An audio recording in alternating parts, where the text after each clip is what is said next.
갑상선 기능 저하증 같은 경우는 피부가 많이 건조해지죠. 그리고 각질이 일어나면서 가려움증이 생기고 손톱이 이렇게 부러지고 다 제 얘기네요. 잠깐 하다 보니까 왜 이러지? 다리도 붓고. 그렇죠. 나네? 그렇습니다. 실제로 피부가 잘 갈라지고 건조해지고 머리끝도 갈라지고 붓고 이런 증상이 나타납니다.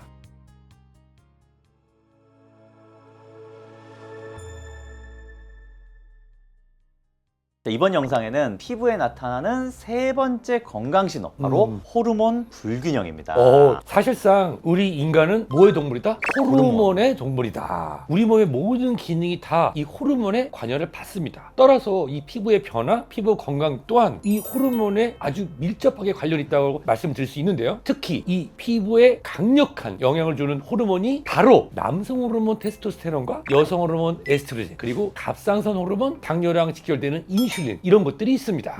지금 말씀하신 게 이제 남성, 여성 호르몬, 이제 성 호르몬이고, 그다음에 이제 갑상선 질환하고 연결되는 갑상선 호르몬. 맞습니다. 그리고 이제 당뇨랑 연관됐다고 잘 알려지는 이제 인슐린 호르몬, 이렇게 세 가지 크게 말씀을 해주셨는데, 네. 자 그러면은 하나씩 한번 보시겠습니다. 자 먼저 첫 번째 안드로겐, 즉 남성 호르몬입니다. 자 안드로겐 호르몬은 이제 사춘기를 만들어내는 호르몬 아니겠습니까? 제가 소아에서 딱 안드로겐이 나오기 시작하면 이제 말 안 듣기 시작하고 뭐 나기 시작하고 수염도 딱 나기 시작하고 이렇게 사춘기를 만들어내는데, 그러다 보니까 사춘기의 상징이 또 얼굴에 여드름이죠. 저는 약간 남성 폐경이 돼서 안드로겐이 사라지는 느낌입니다. 사춘기 때를 기억을 해보세요. 그래서 피부가 좋아지는 것 같습니다. 그래서 자, 이 사춘기의 상징인 여드름 발생에 모든 것에 다 관여를 한다고 해도 과언이 아니죠, 이 안드로겐이. 네. 일단 기본적으로 안드로겐은 이 피부에 있는 피지선, 피지를 만들어내는 피지샘을 좌우할 정도로 굉장히 큰 영향을 미칩니다. 이 피지 공장을 크게 만들고 두껍게 만들고 활성화시켜서 속에서 피지를 많이 분비해내도록 촉진시키는 역할을 한다고 알려져 있죠. 저는 그냥 단순히 제가 중학교 때 안 씻어서 더러워서 그런 줄 알았더니 그게 아니었나 봐요. 그렇죠? 맛있는 거 많이 드셔서 그랬을 것 같은데요. 안 씻기도 했어요. 자, 그러면서 피지가 많이 나오기 시작하면은 이제 당연히 모공이 피지에 막히기 시작하고, 이렇게 모공이 막히고 나면은 그 안에 여드름균이 증식을 하면서 곰고 막 터지기 시작하는 이런 화농성 여드름이 또 생기게 되는 거죠. 특히 성인 여성 여드름 환자들 중에 이미 사춘기가 다 끝났는 나이임에도 불구하고 턱이나 이렇게 입 주변 이런 쪽에 염증성 여드름이 집중적으로 발생을 하고, 또 그 정도가 막 흉터가 생길 정도로 굉장히 심하다면은 저는 꼭 말씀드리는 게 호르몬 검사 좀 한번 해보셔야 되겠습니다. 명이십니다. 말씀드리거든요. 이런 현상을 유발하는 게 우리가 언뜻 생각하기에 뭐 여러 가지 있을 수 있겠지만 제일 대표적인 게 PCOS. 그 그룹 이름 아니에요? PCOS? 오랜만에 듣는 거예요. 그 EOS였나? EOS죠.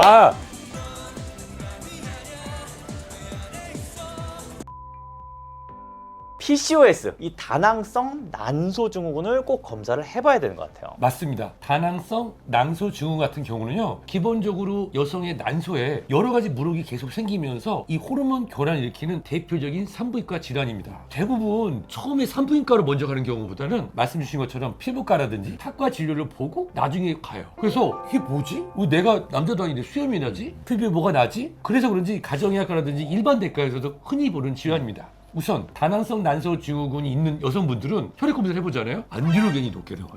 네, 그렇기 때문에 여드름도 많이 생기고요. 또 피지 분비량도 많습니다. 잘 보면요, 털이 많아요. 맞아요. 남성처럼 털이 많이 나니까 자꾸 제모에 신경을 쓰죠. 그리고 말 못할 생리불순까지 나타납니다. 그리고 있어야 되는 데는 없고 없어야 되는 데는 있는, 여기 털이 나고 여기는 또 숭숭숭 빠지는 탈모도 나타날 수 있습니다. 그렇죠. 이렇게 다낭성 난소 증후군 같은 경우에서는 총체적인 호르몬 문제가 있다 보니까 거의 전신적으로 막 증상이 다 드러나는 경우가 많이 있는데요. 특히 이제 생리 주기가 왔다 갔다 거리는 분들이 많아요. 얘기 들어보면은 뭐 한 달에 3번 했다가 갑자기 한 그렇죠. 두세 달 안 했다가 맞아요. 또 막 몰아서 이런 경우가 있는데, 이렇게 생리가 왔다 갔다 거리다 보니까 생리를 안 하시다가 하면은 여드름들이 몰아서 그냥 한 번에 그냥 빵 터지는 경우가 굉장히 많습니다. 맞습니다. 그리고 문제가 있는 게, 이렇게 호르몬 문제로 생기는 여드름은 일반적인 여드름 치료에 반응을 잘 안 해요. 치료를 해도 정말 안 가라앉고 힘들게 가라앉혀놔도 금방 다시 재발을 해서 돌아와 버리거든요. 그래서 치료 기간도 오래 걸리고 흉터도 굉장히 좀 심하게 생기는 편입니다. 네, 아마 이 다낭성 난소 증후군을 치료받으셨던 분이 혹시 우리 구독자분들 계시면 갑자기 의사 선생님이 메폴민 드세요? 이거 당뇨 치료제 아니에요? 이걸 제가 왜 먹어야 하는 경우가 있을 텐데요. 다낭성 난소 증후군은 실제로 안드로겐 과다뿐만 아니라 인슐린 분비의 문제, 인슐린 사용의 문제, 인슐린 저항성이 같이 나타나는 경우가 많습니다. 합니다. 따라서 잘 보면요, 그분들이 복부 비만이 굉장히 많아요. 그리고 관리가 잘 안 되면 단순히 나는 여드름이 많이 났다고 생각했는데 관리 안 하고 간과하다 보면 당뇨까지 진행도 가능한 질환입니다. 지금 말씀 중에 지금 인슐린 얘기 나왔지 않습니까? 맞아요, 인슐린. 예, 인슐린 한번 짚고 넘어가야 될 것 같아요. 자, 인슐린이라는 호르몬의 이상으로 생기는 이제 피부 질환이 또 있거든요. 이게 뭐냐면은 아칸토시스 나이그리칸스라고 해서 맞아, 시험 볼 때 이거 여기 맞습니다. 시험에 맞습니다. 나왔던 거. 몇십 년 전인데 기억을 하시네요. 그거 하나 맞췄어요. 아무나 교수하는 거 아닙니다, 정말. 그게 제일 쉬웠어요, 문제가. 네. 자, 한국말로는 이제 흑색 유극세포증, 흑색 가시세포증이라고 부르는 이제 질환인데요. 이름이 좀 어렵긴 한데 보시면 이제 목이나 아니면 겨드랑이처럼 이렇게 살이 접히는 부위에 마치 막 때가 꽉꽉꽉꽉 낀 것처럼 검게 변색이 되고 피부가 우둘투둘하게 변한 걸 볼 수가 있습니다. 이게 남녀 모두에게 생길 수가 있기는 한 질환인데요. 보통 이렇게 앞자리가 바뀔 정도로 갑자기 체중이 급격하게 늘거나 인슐린 저항성이 생기면은 네. 이제 IGF-1이라는 물질이 몸에서 막 증가하는데 하필이면 이게 피부를 막 집중적으로 공격하면서 이 병을 만들어낸다고 알려져 있어요. 그러니까 이게 건강상으로는 또 별 문제가 되진 않습니다. 근데 보기는 많이 안 좋아 보이거든요. 그쵸. 살에 때가 낀 것처럼 보이니까. 그래서 굉장히 사람들이 스트레스를 많이 받게 만드는 병이에요. 흑색 가시세포증이 나타난다면은 피부만 문제가 있구나로 끝낼 게 아니라 뭐 당뇨가 생겼거나 아니면 인슐린 저항성이 생겼거나 아니면 비만 같은 호르몬 이상이 있는지를 이제 생각을 해봐야 되는 문제라는 거거든요. 이 호르몬 불균형 중에 피부와 연관이 많은 게 또 있습니다. 갑상선.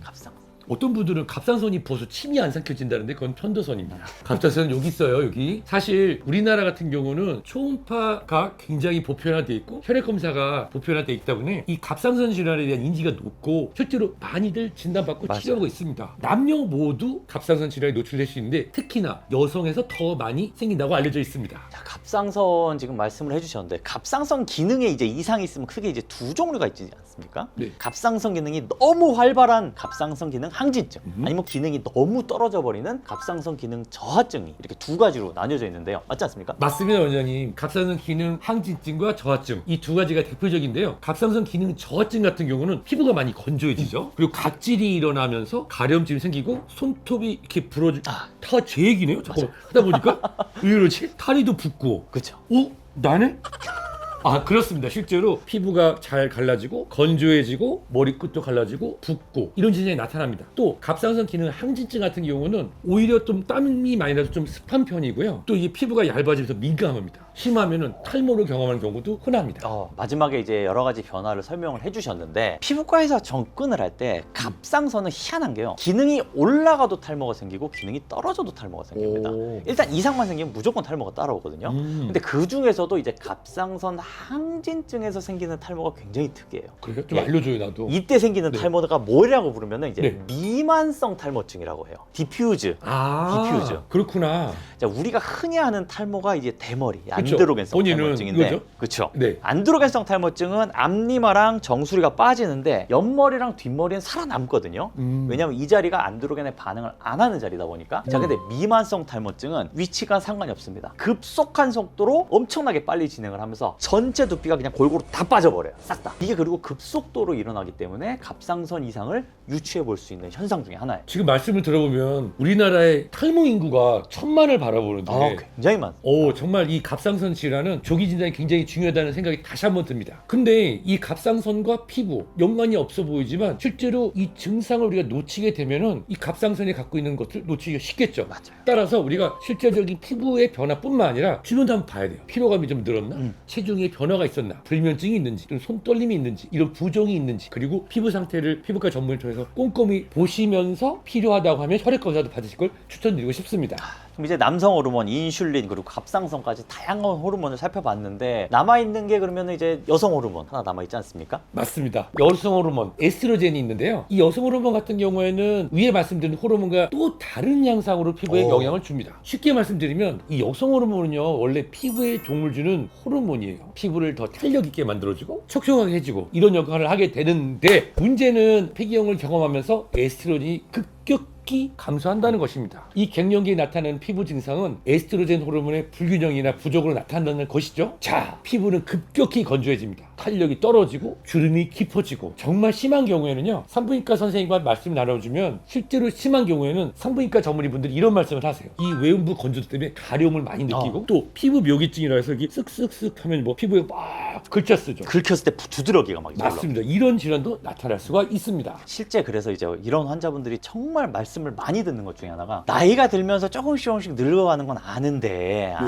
정말 폐경되고 나서 확 늙었다 내가. 이런 말씀 정말 많이 해주시거든요. 그래서 말씀하신 것처럼 에스트로겐이 기본적으로는 피부를 보호해주고 아껴주고 싱그럽게 해주는 그런 역할을 가지고 있는데, 폐경이 된 이후에는 이 여성 호르몬이 싹 없어져 버리니까 노화가 그냥 순식간에 직격으로 찾아와 버리는 것 같아요. 그리고 다들 그걸 피부로 직접 느끼다 보니까 이건 너무너무 스트레스가 많으시거든요. 특히 이제 에스트로겐의 이 항산화 효과가 사라지게 되는데, 항산화라는 건 우리 몸이 데미지를 입는 걸 막아주는 거잖아요. 그쵸. 이게 없어지기 시작하면은 기미, 색소 침착, 콜라겐 분해로 탄력이 떨어지고, 탄력이 떨어지니까 주름이 늘어나고, 이거 정말 많이 보게 됩니다. 결국 피부는 우리 몸의 거울이다, 이렇게 볼 수가 있는 거죠. 맞습니다. 실제로 이런 호르몬뿐만 아니라 우리 몸에 있는 여러 가지 변화들이 피부에 나타나는 거죠. 그래서 반복적으로 피부에 안 좋은 변화가 나타난다. 그런 경우에는 호르몬 리듬부터 적응할 필요가 있을 것 같습니다. 그렇다고 하면 호르몬 조절을 위해서 필요한 생활 교정도 필요하겠죠. 그렇죠. 생활 습관은 또 바꿔줘야죠, 거기 맞춰서. 호르몬 조절을 위한 생활 팁을 하나씩 말씀드릴게요. 첫 번째, 규칙적인 수면과 기상 시간을 유지 부탁드립니다. 두 번째, 혈당 조절을 위해서 건강한 식사 습관이 중요한데요. 그러니까 정제당이 들어간 탄수화물을 줄이는 게 필요합니다. 세 번째, 근력 운동을 하게 되면 인슐린 안정에 많이 도움이 됩니다. 근육을 키우면 인슐린 저항성은 안녕.